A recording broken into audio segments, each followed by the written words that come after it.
It's Dave Johan once again for Punch Out Boxing. Please be joined by my esteemed colleague from the South, Ra Hokum. How are you, Ra? Great. Had a busy weekend of boxing. The sun's out. Yeah, and some great boxing ahead as the summer starts. So yeah, life couldn't be better.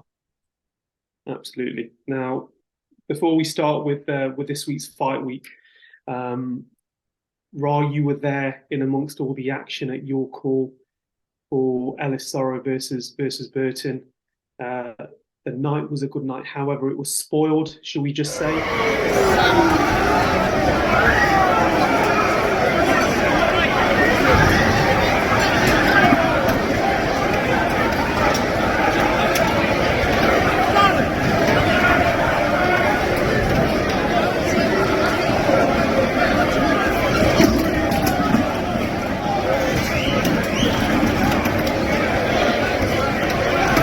Almost, you got away there unscathed.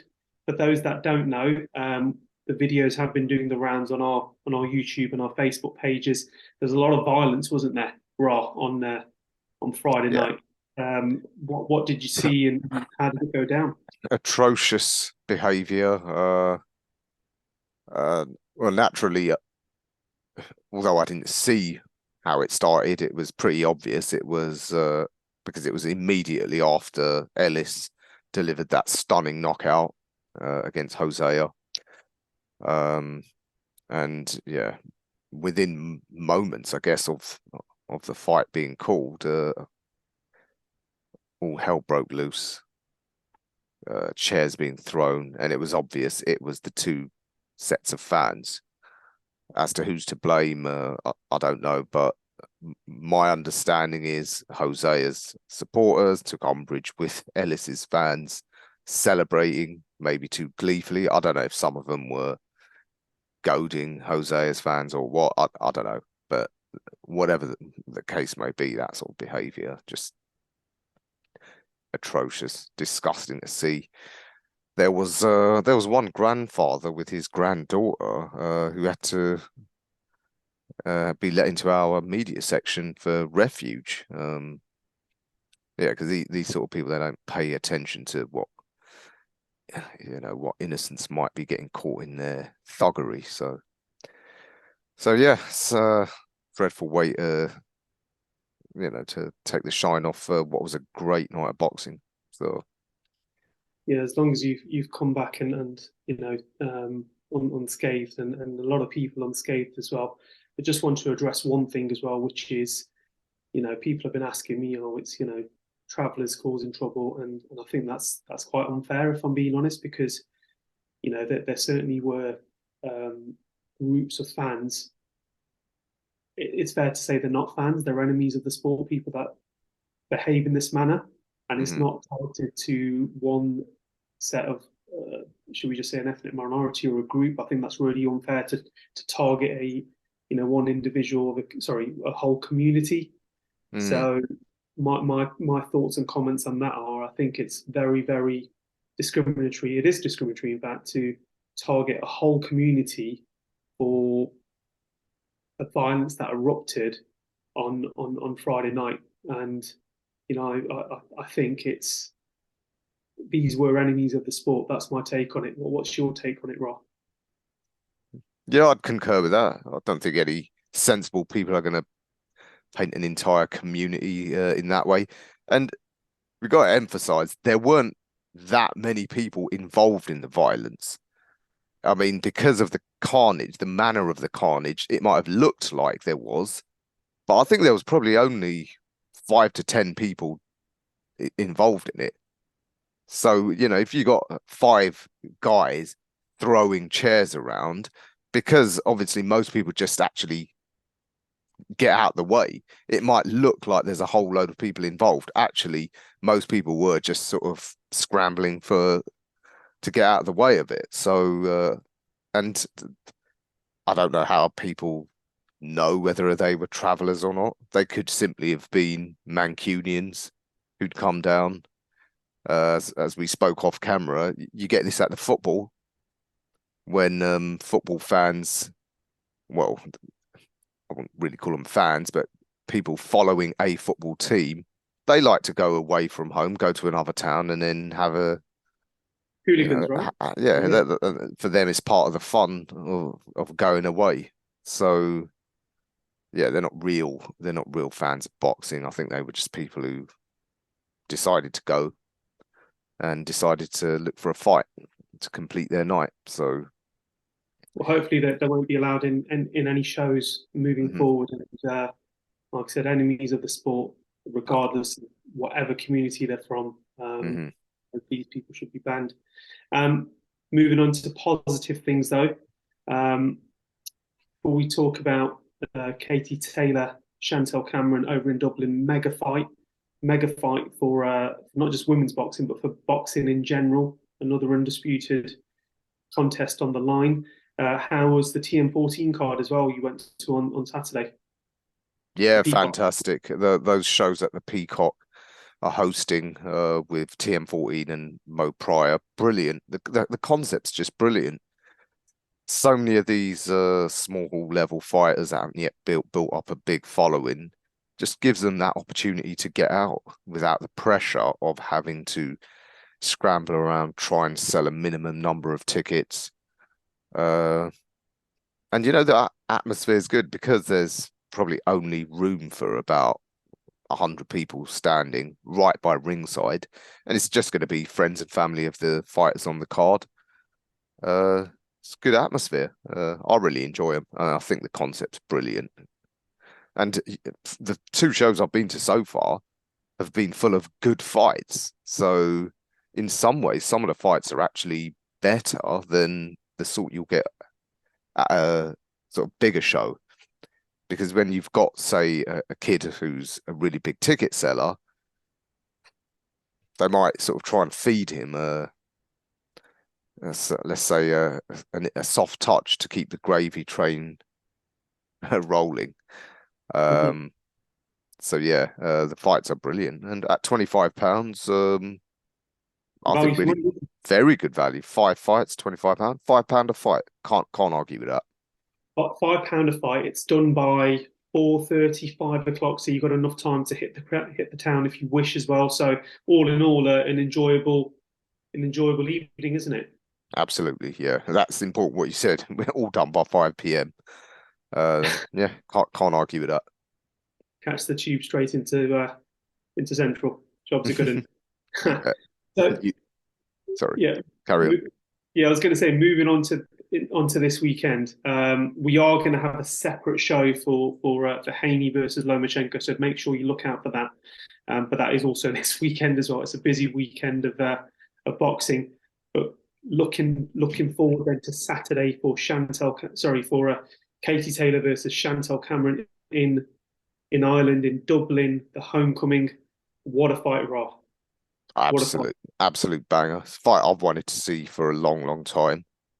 And yeah, what a fight to make your homecoming after a long, successful career in exile almost for Katie. Um, because yeah, I suppose it would have been easy for her to try and get a hand-picked opponent to make her look good in front of her hometown fans. But she's going straight for greatness. Just about the hardest fight that was available for her. And the card overall, absolute banging. Kudos to Eddie Hearn delivering again for all the criticism he gets over here. It's a great card and getting some of the best Irish talent out. It's been a long time coming. Of course, Ireland's got that great tradition for boxing, and of course, it was sad that they hadn't hosted fights for so long. But this is a worthy one. Really, actually, the only minor disappointment is that it's not in the big stadium. Uh, that would have been perfect, but yeah, logistics in this game are always difficulty. So yeah, absolutely loving the whole card. Yeah, it's a great card. And let's not forget as well, the original opponent was going to be Amanda Serrano, right? Hmm. So, you know, from from how it from how it could have been to what it is now, both both match up, don't they? In terms of the opponent, what's on the line, Hmm. great But how do you break this fight down, Rod? Do you think? You think? I mean, is it going to be a Katie Taylor win? Is it going to be Chantelle Cameron who I'm beats Katie just I'm Taylor? just edging towards Chantelle. I've seen both women up close at a press conference. There's I think a significant size difference. I think skill for skill, they're pretty much on a par with each other. So I think that size and youth advantage is what will tell for Chantelle. Uh, I think that at 35, some really hard fights that Katie's had, none more so than the last one against Serrano, where she almost looked like she was going to get stopped at one point. I think that's going to put, really drained her tank. So I think this time with a bigger, younger opponent, she might not have enough in the tank. And yeah, people talk about the home advantage and that you can't win away from home. Well, it's been a long time since we've had a fight in Ireland, but I don't recall Ireland being particularly bad for gift decisions for home fighters. And I think the whole thing about home fighters' advantage is probably overstated. But yeah, I think Chantelle will come out on top. It'll be a competitive fight, but I think she'll be a clear enough winner on the scorecards to get the decision. But Interesting, to be fair, because you're right in what you're saying in terms of home decisions and so on and so forth. But if we're being completely realistic, the crowd, everything should be there for Katie Taylor in terms of the setup, the stage. And again, mhm. I asked this when we spoke about John Ryder versus Canelo. Um, to win almost, is there that added pressure, do you think, for Chantelle Cameron to go for a knockout, to sign, seal, and deliver it? Similar to, a Jack Catterall versus Josh Taylor, where, I mean, let's be honest, that decision, I'm not going to say this decision is going to be horrendous. We don't even know because the fight hasn't even happened yet. But Mhm. on reflection, looking back at Jack Catterall versus Josh Taylor, it wasn't the best decision, was it? Considering where we were in terms of where the fight took place, the decision, it was obvious that one man won and one man lost. Do you think with this has to be quite conclusive? What for Chantelle to get? Well, if you think about it, I mean, if you look at the Serrano, right? So yeah, Serrano, Katie Taylor, that was very close, and you could argue one. You wouldn't have argued if Serrano got the decision. yeah. I mean, when it comes to these gift decisions, I think more than the necessarily the home location, I think maybe a bigger factor is how much sway the promotional outfit has with the governing bodies.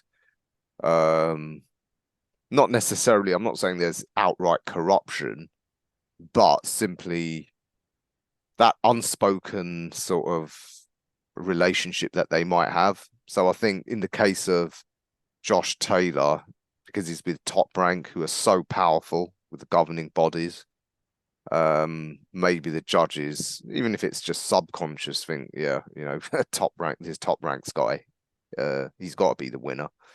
But I don't think Eddie Hearn has as much sway. I don't think he's been at the top level of the sport for as long as someone like Bob Arum, who's obviously built relationships with some of these governing bodies over decades. Um, so because of that, I don't think that it will necessarily be a factor. And also, I never got the impression Eddie Hearn and Matchroom necessarily want to protect their biggest assets in that sense. I don't think they do in a So good way, making it yeah, fair and transparency. so I mean, even when you look at interviews, Eddie Hearn compared to other promoters is usually quite honest. So if one of his fighters, even if it's a cash cow, gets lucky or gets beaten, he'll say, "Yeah, actually, that was probably fair." So yeah, because of that, I don't see there necessarily being any home cooking. Don't get me wrong, if the fight is pretty close, where most people are agreeing, yeah, 7-5 to Chantelle, but it could go another way. In that situation, I think Katie Taylor will get it. Because as you said, the crowd, roaring her on. A couple of close rounds, they'll probably go with Katie Taylor's way. But if Chantelle is quite a clear winner, then I think she'll get the decision.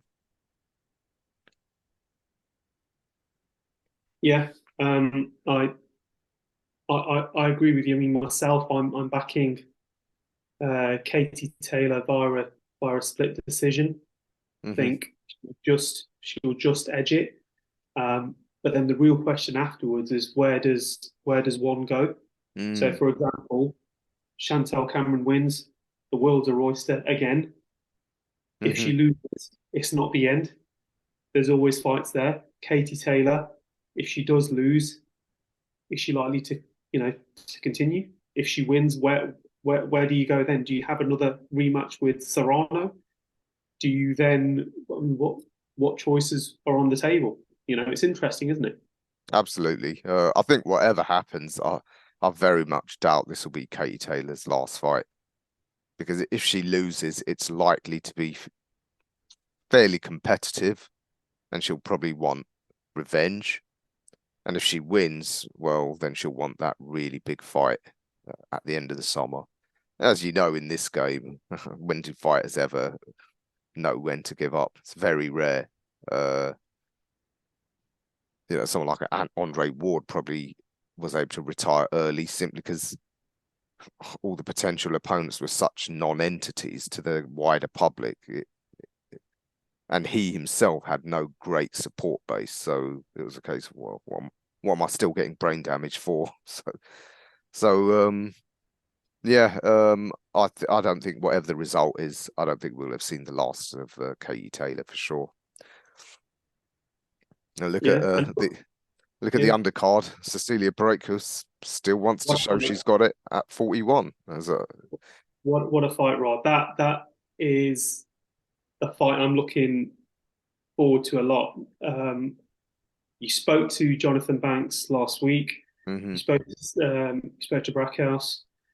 They're here to take that title. They're here actually to do a job, aren't they? You could see in the interview that you did and the determination and you know what did you see at the gym? She looked impressive, didn't she? Yeah, absolutely. I mean, make no mistake, these athletes who've been at the top level for so long, they've got that a drive to be winners that us mere mortals, can't comprehend. And as I said to both Cecilia and Jonathan, her losing her welterweight titles, it reminded me of when Bernard Hopkins lost Yeah, you to did say this. Yeah, Jermaine Taylor back to back, and naturally people were always finished. And it turns out actually it was just that Hopkins had won, or in the end, two fights too many at middleweight. And Cecilia said, yeah, that the fact she doesn't have to make that weight anymore, she just feels so much better. Um, I think Terry Harper could be in for a rude awakening. So, because this is arguably the best and most accomplished fighter she has fought in her career. And that's correct. I mean, Terry Harper's lost to um, Baumgardner, if you remember that, where she was just literally stopped in her tracks. mhm, Devastating stoppage. It was devastating. It was to see. It was so fast. mm, Right, Cecilia is an accomplished world champion, is an accomplished fighter. So she is more experienced than Alicia Baumgardner, isn't she? Baumgardner. yeah, exactly that. Terry Harper's loss to Baumgarten, it was a result of getting caught by a single peach of a shot. It weren't a case of everything Baumgartner was doing. She had no answer for. But Breakers, she brings a whole range of skills with her and experience. honed after what, 7 years at the top level. So yeah, Harper could find for the first time she's got someone in front of her who has an answer for everything. So yeah, I would not be surprised at all if Cecilia Brækhus pulls off the upset here. Is it an upset? Would it be an upset? Well, I don't know. You know, I don't gamble. I don't know what the bookies saying. I mean, I suppose you would always have to favour youth at this level, simply because this is a young person's sport primarily, but occasionally you get practitioners so accomplished like Brækhus that they can overcome the age. I think Terry's probably a slight favourite, but I don't think she's a huge favourite, and that's why I wouldn't be surprised at all if Brækhus wins this. So What are you going for though? You're saying you wouldn't be surprised, but who are you picking? I'm gonna tip Cecilia. I think it'll be close, but I think she'll get an upset split decision. And in some ways, you know, don't get me wrong, I love Terry Harper, but it could help the division move because Brækhus would take the Jonas fight, and I'm sure Joe She told you, Gallagher hasn't would. she? Yeah, Yeah, yeah. Joe Gallagher has but no excuse there because he's got no beef with Cecilia. So we could see a huge fight again on these shores. So, but yeah, I'm going to go Brækhus for a split decision. and you're looking forward to see Thomas Carty fighting the big heavyweight. It's been on TM14 show over at the York Hall. Always brings a big crowd. A vibrant guy managed by Dillian White. He's fighting in Dublin. I'm really looking forward to seeing him in action. Who, you know, let's be honest, heavyweight looking for knockouts. That's what we're potentially going to see, aren't we? Exactly that. Yeah, saw him on the last TM14 show at York Hall. Good fun. Irish heavyweights, they got a tradition that goes back to the very beginning of the sport with John L. Sullivan. Yeah, so it's been a long time since we've had an actual Irish heavyweight. I know Tyson Fury's family are of Irish descent, but obviously him and his dad are born in England. But so yeah, it'd be a welcome addition if we could get Thomas Carty start to move up the rankings. And you know, the Scotsman he's fighting, Jay McFarlane. You know, I met him over a year ago up there in Glasgow. He's got a hat to equal yours, actually, hasn't he? Say that again. He's got a hat to actually equal yours. I think he's a I man think with his one of the few characters whose outfits surpass mine. Yeah, he's a great character. And you know what? He's actually a really good fighter. I think he's very skilled for the level he's at. His career's probably really been held back by his own laziness. He lets himself get fat and out of shape, but in recent fights, he's actually got into reasonable shape. And yeah, this is a test for Thomas Carty. Thomas Carty, I'll be very surprised if he knocks McFarlane out. I don't think he'll knock him out, and I think he might have a hard night's work. I'll tell you what, it's a pity it's not for a title. I think it's a fight worthy of a title. Maybe something like a Celtic title, Scotland against Ireland. I think it was worth something like that. But yeah, watch that. I think that'll be an entertaining heavyweight fight. Yeah, it certainly will be. But great night of boxing ahead of us on Saturday. We'll definitely talk about Lomachenko versus Haney, Haney versus Lomachenko, however you want to see it on Friday. So look out for that. But another fight that went under the radar, in my opinion, was JANIBEK versus Stephen Butler. Early hours of Sunday morning. I think more people were interested in the KSI Fonea fight and all the shenanigans that kicked off there, including you know, some outrageous scenes in the crowd as well. With, and if you saw the footage from our colleagues over at IFL, where Prince Patel and Isaac Lowe, yeah. Isaac Lowe, Dean White, who we know very well, was trying to stop it. Coogan in the middle as well got a bit out of hand. Um, but yeah, all that was going on. People forgot that there's a middleweight champion on the Top Rank show. Did you watch the fight, Raw, for all that it lasted? No, unfortunately, not. As you know, these 5 a.m. starts are getting a bit harder for me. But yeah, watching the highlights the following morning. Yeah, Alim Khalouni, they've got to get him. They've got to get him some big fights. I mean, this level of opponent, yeah, it's not doing anything for him or his opponents who get bludgeoned. So yeah, Stephen Butler was never in it. It's pretty much just target practice for Alim Khanouni. But yeah, Yeah, and because the politics, can they get any of these other guys, the title holders? I was really yeah, hoping our own Liam Smith would take it. Now he is the #1 ranked. What a great fight that'd be, especially if you had it in Liverpool. Unfortunately, Eubank activated his rematch clause, so yeah. But it's one.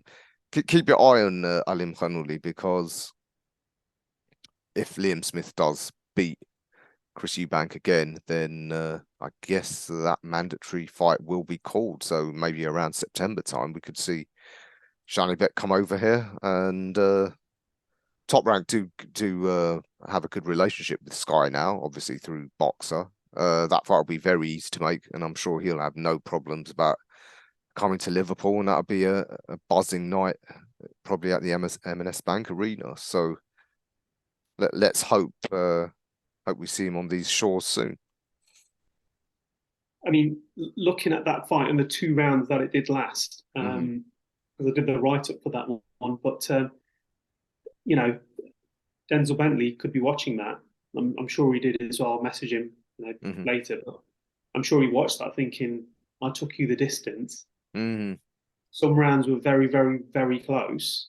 And is that all you got? Because he called out his, did you see his speech, what he said at the end? Who's that, JANIBEK? Janibek? Yep. So he said the following in his post-fight interview. I'll read this out to you. He said, champions, boxing superstars, where are you? I am waiting, let's fight. I am the most avoided boxer. I am the middleweight king. Let's go, let's fight. I'm ready for anybody, anytime, anywhere. Quite a statement. Yeah, quite a statement, and not entirely true, because Carlos Adames has called for him. So, and Adames, yeah, he's good, very good. But not known. He's not a star, but it's a dangerous fight for not much benefit. So yeah, JANIBEK, yeah, he's a danger man, but yeah, those really big money fights, they're not going to come. They're not just going to fall on your lap. You might have to earn it. Charlo, we don't know if he's finally coming back or not. He's gone missing for 2 years. Apparently, he's had some personal problems, with I think he's won custody of kids, so I guess he's had domestic issues. The other guy is Erislandy Lara, who even at 40, again, stylistically, is the sort that is very hard to beat. And even if you do beat him, you probably won't look good doing it. Just ask Canelo Perfect, when they fought. So perfect fight for Denzel Bentley. Then when we spoke to him a few weeks ago, perfect fight for Denzel to take. To be fair, who's that, Lara?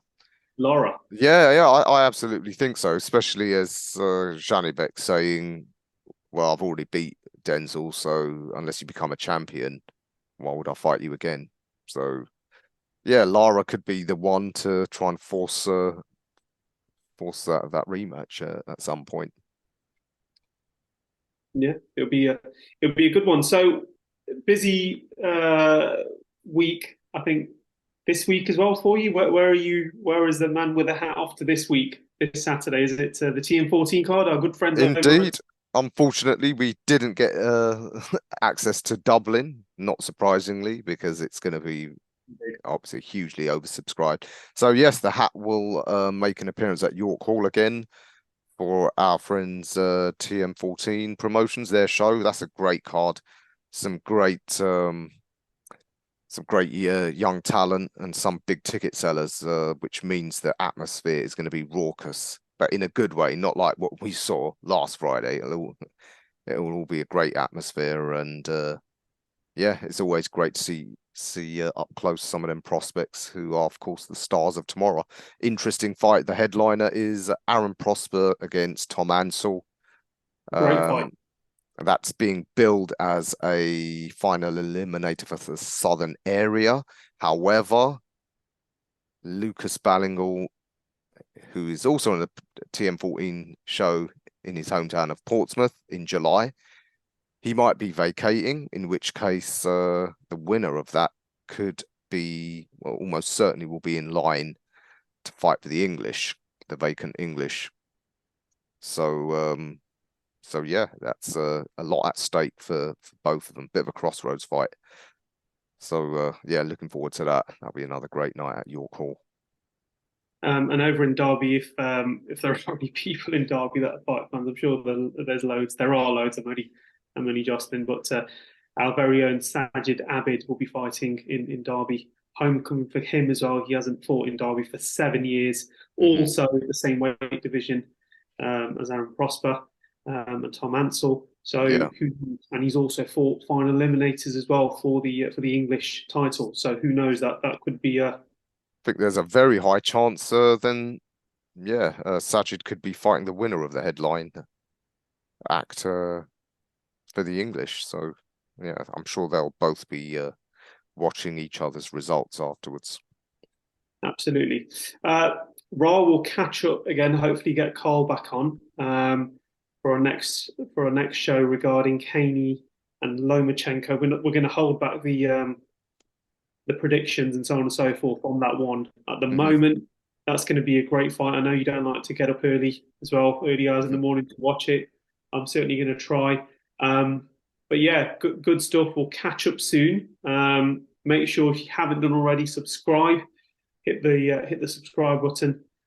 Thank you for all your support so far, and we'll keep on providing you that content as well. Indeed.